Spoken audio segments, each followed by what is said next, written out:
Si jamais tu t'es demandé pourquoi une femme peut soudainement perdre tout intérêt alors que tu n'as rien fait de mal, voici la vérité. Ce n'est ni ton physique, ni ton argent, ni ton statut. C'est ce que tu dis. Une seule confession erronée, une vérité maudite et en quelques secondes, elle ne te voit plus de la même manière. Aujourd'hui, je vais te révéler les 5 choses que tu ne dois jamais dire à une femme parce qu'en les évitant, non seulement tu ne perdras pas son respect, mais tu maintiendras son désir pour toi à jamais. Alors, mets un like à cette vidéo si ce genre de contenu te plaît. Aussi, je vous ai laissé un guide ultime dans les commentaires épinglés de cette vidéo sur l'art de parler aux femmes. Dans ce guide, vous trouverez tout ce qu'il vous faut. Maintenant, passons à l'essentiel. Et l'essentiel, mon ami, commence avec le plus grand mensonge qu'on nous a vendu ces dernières années. Un mensonge qui paraît bon en théorie, mais qui dans la pratique est du poison pur pour l'attraction. On nous dit que pour connecter avec une femme, il faut être un livre ouvert, lui montrer tes blessures, tes doutes, ton côté vulnérable. C'est un piège très bien conçu qui confond intimité et faiblesse. C'est pourquoi le premier secret, la pierre angulaire sur laquelle tout le reste se construit ou s'écroule, c'est celui-ci. Ne lui confesse jamais tes insécurités les plus profondes. Je sais ce que tu penses, mais être honnête, c'est bien, non? Comment va-t-elle avoir confiance en moi si je ne lui montre pas qui je suis vraiment? Écoute-moi bien, il y a une chose, c'est être honnête sur tes intentions, tes valeurs, tes objectifs. Une toute autre, c'est lui faire porter le poids de tes démons intérieurs. Quand tu dis à une femme des choses comme « j'ai une peur terrible de ne pas être à la hauteur » ou parfois « j'ai l'impression que tout ce que j'ai construit peut s'effondrer et je ne saurais pas quoi faire », tu ne crées pas une connexion, tu sèmes un doute. À cet instant précis, elle peut te prendre dans ses bras, te consoler, te dire de belles paroles. Mais dans le fond de son esprit, dans cet endroit primal qu'elle ne contrôle pas avec la logique, tu viens d'allumer une alerte rouge. Tu lui as montré une fissure dans l'armure de l'homme qui est censé être son roc. Et cette image, une fois créée, est presque impossible à effacer. Inconsciemment, elle va commencer à te tester, à remettre tes décisions en question, à se demander si tu peux vraiment gérer la situation. Et quand la vie réelle frappe, quand les vrais problèmes arrivent, l'argent, la famille, l'avenir, à qui penses-tu qu'elle va se tourner pour se sentir en sécurité? À l'homme qui lui a avoué que ses fondations tremblaient ou à celui qui, malgré les difficultés, a toujours montré du contrôle et de la direction? C'est là que quelqu'un comme Machiavel rirait des conseils modernes. Il savait que le pouvoir et l'influence ne sont pas seulement la force que tu as, mais la force que les autres perçoivent en toi. En lui livrant la carte de tes peurs les plus intimes, tu n'es pas authentique. Tu renonces volontairement à ton pouvoir. Tu lui donnes à elle et au monde la permission de douter de toi. Cela ne signifie pas que tu deviens un robot sans émotion. Cela signifie que tu dois être sélectif et stratégique. Tes batailles internes, tes doutes existentiels, tu les combats en silence dans ton propre terrain d'entraînement. Tu les traites au sport en soulevant des poids jusqu'à ce que ton corps réduise au silence ton esprit. Tu écris dans un journal pour leur donner forme et les comprendre, ou tu en discutes avec un frère d'armes, un mentor, un homme de confiance qui a vécu la même chose. Mais à elle, à la femme dont tu veux conserver le désir et le respect, tu montres le résultat de cette bataille, le calme, la décision, la certitude. Elle n'a pas besoin de voir le processus sanglant de la forge de l'épée. Elle a besoin de sentir la solidité de sa lame quand la vie l'exige. Donc, la prochaine fois que tu ressens l'envie de te confier et de lui dévoiler tes peurs les plus sombres pour un soulagement momentané, arrête-toi et demande-toi, que préfères-tu? 5 minutes de consolation ou une vie entière de respect et de désir? Ce que je viens de te dire va à l'encontre de tout ce qu'on t'a programmé à croire.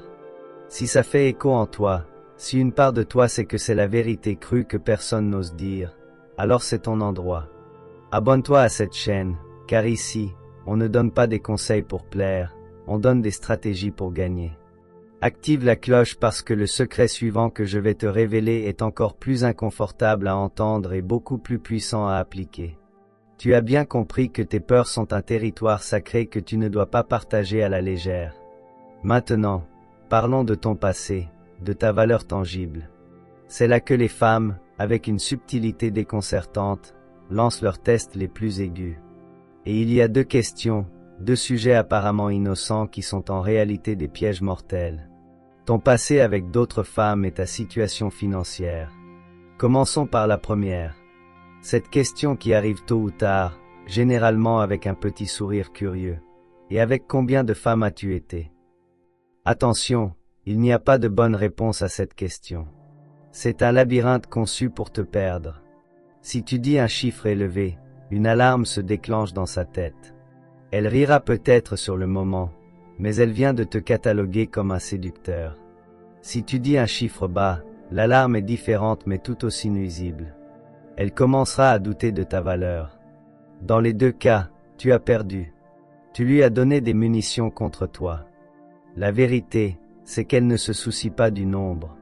Ce qui l'intéresse, c'est de voir comment tu réponds à la pression de sa question.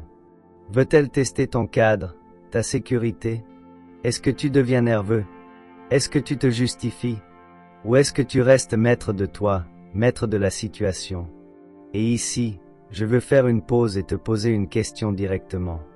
Il y a deux principales façons d'esquiver cette question. Je veux que tu votes en commentaire.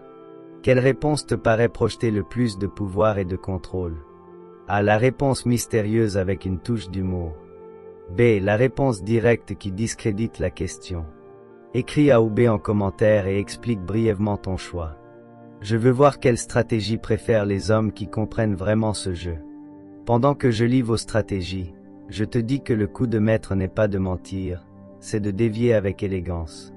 Une réponse type A comme « J'ai eu assez d'expérience pour savoir exactement ce que je cherche », projette de l'expérience et des standards élevés.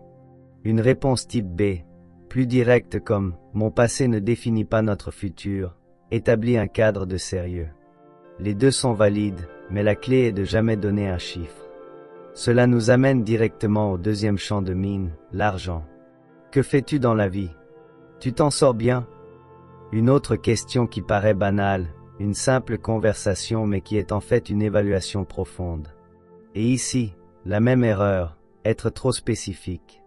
Si tu gagnes peu, elle peut te considérer comme limité. Si tu gagnes beaucoup, ces attentes peuvent s'envoler et tu deviens une sorte de distributeur automatique. Machiavel avertissait les princes de ne jamais révéler la taille exacte de leur trésor, car la perception du pouvoir influence plus que le pouvoir réel. Elle n'a pas besoin de connaître le solde de ton compte. Elle a besoin de sentir que tu es un homme avec une direction claire. Plutôt que de donner un chiffre, donne une vision. Je me débrouille assez bien pour prendre soin des miens et je suis concentré à construire quelque chose de beaucoup plus grand. Au final, ton passé amoureux comme ton argent ne sont que des données. Mais dans le jeu de l'attraction, les données sont des armes et un stratège ne donne jamais ses armes à l'adversaire. Nous avons parlé de protéger ta valeur, mais il y a quelque chose d'encore plus intime et dangereux à révéler, les cicatrices que d'autres t'ont infligées. Dans le prochain épisode, je t'expliquerai pourquoi raconter comment on t'a trahi dans le passé et l'erreur qui te transforme à ses yeux de guerrier en victime. Et les victimes, mon ami, personne ne les désire. Comme je l'ai annoncé, il y a un piège qui fait passer un homme prometteur pour un cas de charité aux yeux d'une femme. Raconter en détail comment d'autres femmes t'ont trahi dans le passé. Je comprends parfaitement pourquoi on fait ça. C'est presque instinctif. On croit qu'en ouvrant cette vieille blessure et en disant « mon ex m'a trompé » ou « elles m'ont utilisé pour mon argent », on est vulnérable d'une manière qui génère la confiance. On pense qu'elle verra notre honnêteté, qu'elle ressentira de l'empathie et qu'elle se dira « je ne suis pas comme elle. Moi, je ne lui ferai jamais ça ». C'est une logique qui semble sensée en surface, mais c'est une des pires stratégies que tu puisses adopter. Tu lui remets ton pouvoir sur un plateau d'argent. Crois-moi quand je te dis ça, la compassion qu'elle pourrait ressentir à ce moment est fugace, mais le doute que tu plantes est permanent. Dans le tribunal de l'attraction, tu ne te présentes pas comme un survivant honorable, tu te présentes comme une victime. Et dans le code génétique d'une femme, l'attraction pour la victimisation est pratiquement nulle. Au lieu de penser, pauvre gars, combien il a souffert, son subconscient, cette partie animale brutalement honnête qui gouverne le désir, se demande « Pourquoi l'ont-elles trahi ?» Si ces femmes ne l'ont pas respecté, si elles ne l'ont pas suffisamment apprécié pour lui être fidèles, qu'est-ce qu'elles ont vu que moi je ne vois pas encore? Y a-t-il en lui une faiblesse qui le rend facilement jetable? Elle ne te le dira pas en face, bien sûr. Elle te tapera gentiment dans le dos, mais la graine du mépris est déjà plantée. Tu as changé le cadre de la relation. Tu n'es plus le prix, l'homme solide qu'elle cherche à conquérir. Tu es devenu un projet de réparation et une femme peut aimer rénover une maison, mais elle ne veut pas devoir reconstruire son homme. Un stratège comme Machiavel ne conseillerait jamais à un prince de pleurnicher en public sur les conspirations qu'il a subies. Tu imagines un roi raconter à ses sujets comment ses généraux l'ont trahi. Il détruirait immédiatement le moral et la perception de son pouvoir. Au contraire, le prince malin apprend en silence de la trahison, renforce ses défenses, élimine les menaces sans faire d'histoire et projette une image encore plus inattaquable qu'avant. Il transforme la blessure en leçon de pouvoir, pas en anecdote pour susciter la pitié. Ton passé est exactement pareil. Les trahisons que tu as subies sont des médailles de guerre qui t'ont rendu plus fort, plus sage, plus sélectif. On les porte dans le silence et la dignité. On ne les exhibe pas comme des lambeaux ensanglantés. Si le sujet vient à être abordé, si elle demande tes relations passées, la stratégie n'est pas de mentir, c'est de redéfinir. Ne parle pas de la douleur, parle de la leçon. Au lieu de dire « elle m'a trompé et brisé », dis quelque chose comme « cette expérience a été essentielle pour m'apprendre la valeur de la vraie loyauté. Grâce à ça, je sais aujourd'hui clairement ce que je ne tolère pas et ce que je cherche chez une compagne. » Tu vois l'abîme de différence? Dans le premier cas, tu es l'homme qui a été blessé. Dans le second, tu es l'homme qui a utilisé le feu pour se forger. Ton histoire t'appartient. Chaque trahison, chaque coup est une marche. Mais seulement si tu choisis de t'en servir pour monter, pas pour t'asseoir à pleurer dessus. En partageant le drame, tu l'invites à te voir comme quelqu'un de fragile. En partageant la sagesse tirée du drame, tu l'invites à admirer ta force. Nous avons blindé ton esprit, ta valeur et ton passé.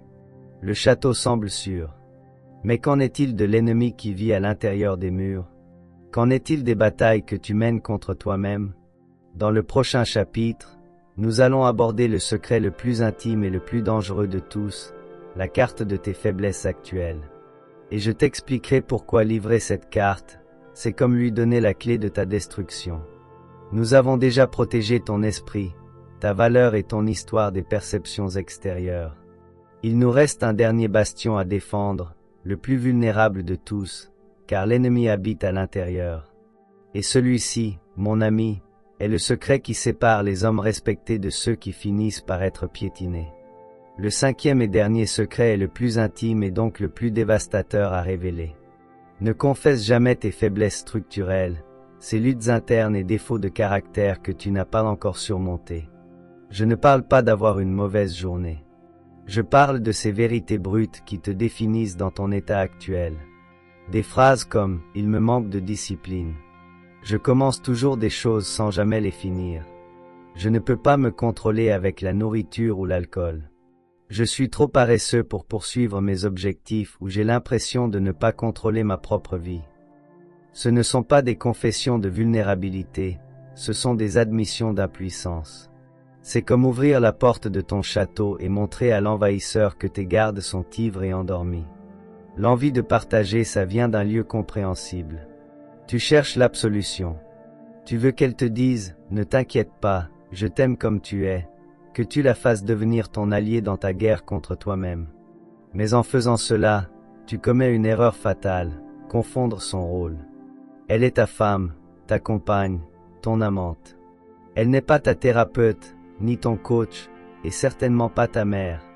Au moment précis où tu lui livres la carte de tes failles non résolues, la dynamique de pouvoir implose. Elle pourrait instinctivement, pour te protéger, prendre un rôle de soignante. Elle commencera à t'aider, à te surveiller, à te demander si tu es allé à la salle de sport, si tu as contrôlé tes dépenses, et même si ses intentions sont bonnes, tu viens d'assassiner la polarité sexuelle. Tu as cessé d'être l'homme qui la guide et la protège pour devenir un projet, un enfant de plus à diriger, et sois brutalement honnête avec toi-même. Une femme peut ressentir un amour profond pour son fils, mais elle ne ressentira jamais de désir sexuel pour lui. Le désir exige de l'admiration, et il est impossible d'admirer un homme qui n'est pas maître de lui-même. La philosophie d'un stratège comme Machiavel repose sur un principe fondamental. Pour gouverner un État, tu dois d'abord avoir un contrôle absolu sur tes propres domaines. Un prince qui ne peut pas étouffer les rébellions dans son propre palais n'a pas l'autorité pour conquérir de nouvelles terres. Tu es le prince de ta vie. Tes faiblesses, tes addictions, ton indiscipline, ce sont tes rébellions internes. Ton devoir n'est pas d'aller pleurer devant la reine à propos du chaos dans tes appartements. Ton devoir, c'est de fermer la porte, de mener cette guerre sanglante en privé et de ne sortir de cette pièce que quand la rébellion est écrasée et l'ordre rétabli. Le travail se fait dans l'ombre pour que les résultats brillent à la lumière. Tu ne dis pas « j'essaie d'arrêter de procrastiner ». Un jour, elle remarque que ton business grandit, que tu te lèves plus tôt, que tu respectes ta parole. Tu ne lui dis pas « je veux me mettre en forme ».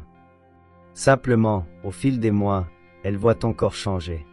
Les actions sont le seul langage du véritable pouvoir. Le respect ne se demande pas. Il s'impose par l'exemple silencieux de la maîtrise de soi. Une cicatrice est une histoire de victoire. Une blessure ouverte est un signe de faiblesse actuelle. Apprends à faire la différence entre les deux. Tu peux lui raconter comment tu as surmonté une difficulté dans le passé, car cela fait partie des cicatrices. Mais jamais, jamais, ne lui montre la blessure qui saigne encore.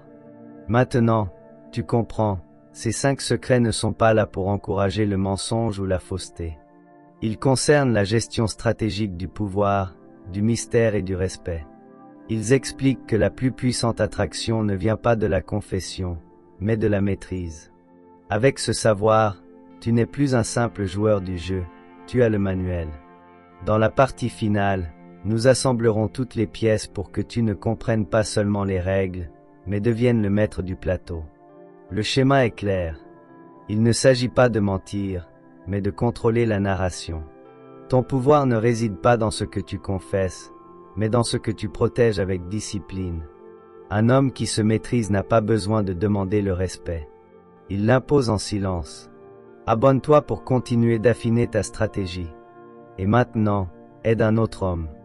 Écris en commentaire le meilleur conseil de pouvoir que tu as appris. Transformons cette section en manuel pour ceux qui savent jouer. On se voit au sommet.